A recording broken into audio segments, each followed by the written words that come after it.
Assalamualaikum warahmatullahi wabarakatuh. Minggu ini kita akan masuk topik yang baru, modul yang baru iaitu modul 4 yang bertajuk buku catatan pertama. Jadi hari ini cikgu nak you all tahu berkaitan dengan pengenalan buku catatan pertama sahaja. Kita nak tahu apa maksud buku catatan pertama dan apakah jenis-jenis dalam buku catatan pertama. Itu sahaja. Buku catatan pertama atau selalu kalau ni cikgu akan gunakan short form dia ialah BCP. BCP. Apa yang dimaksudkan dengan buku catatan pertama ialah dia adalah buku catatan asal yang merekodkan segala urus niaga perniagaan. Ingat, sebelum ni you all dah belajar berkaitan dengan dokumen. Dokumen tu berkaitan dengan semua urus niaga. Jadi kalau ada 40 urus niaga, 40 tu akan masuk dalam buku catatan pertama. Maksudnya kita nak rekod dia dekat mana. Inilah namanya juga buku perakaunan kita. Ada berapa jenis buku perakaunan. Kita lihat berapa jenis buku perakaunan kita. Kita ada yang pertama, kita ada jurnal. Yang kedua, buku tunai. Dan yang ketiga, buku tunai runcit. So tengok ya. Ingat, yang pertama ialah jurnal. J, jurnal. Short form saja guna pakailah. BT, buku tunai. Dan yang ketiga, buku tunai runcit. Kita tengok satu persatu apa yang dimasukkan dengan jurnal, buku tunai dan buku tunai runcit. Tengok apa yang dimasukkan dengan jurnal. Jurnal ialah dia akan merekodkan semua urus niaga. Perniagaan mengikut kronologi dan urutan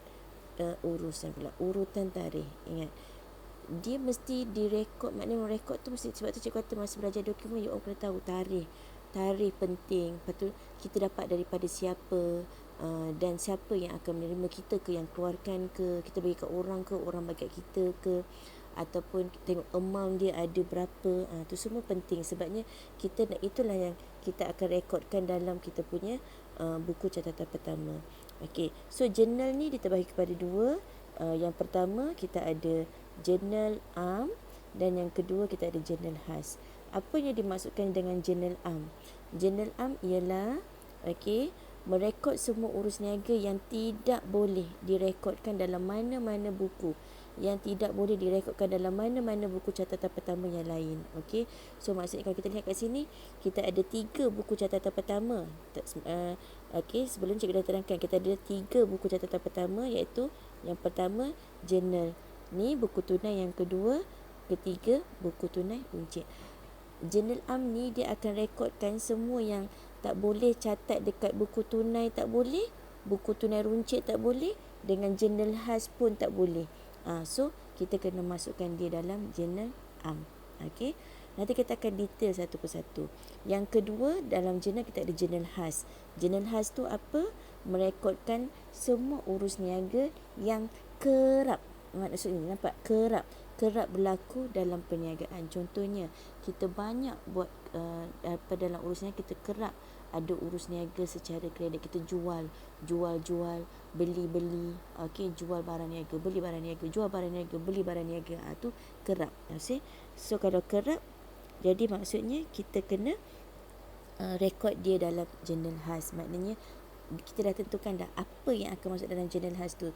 So selain, kalau fahamkan jurnal ni, selain daripada tak boleh masuk dalam jurnal khas, buku tunai runcit, dia akan masuk dalam jurnal am.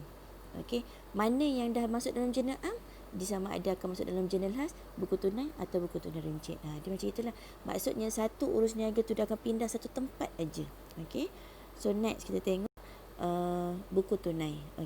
Buku tunai pula ialah merekodkan penerimaan dan pembayaran tunai atau cek dalam semua urus niaga perniagaan. Kalau urus niaga perniagaan kita jalankan secara tunai, kita beli barang pakai tunai, semuanya pakai duit, kita bayar pakai duit ataupun kita bayar pakai cek, itu semua kita akan rekod dalam buku tunai. Okey. Dan buku tunai yang kita akan belajar nanti ialah buku tunai 3 laju. Okey, 3 laju. Okey, 3 laju saja kita akan.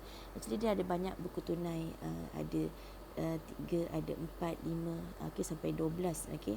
Tapi yang kita untuk pengkhususan untuk SPM kita belajar sampai 3 laju sahaja. Okey. Dan jenis yang ketiga untuk buku catatan pertama ialah buku tunai runcit, yang mana apa yang dimasukkan dengan buku tunai runcit ialah, okey kita tengok.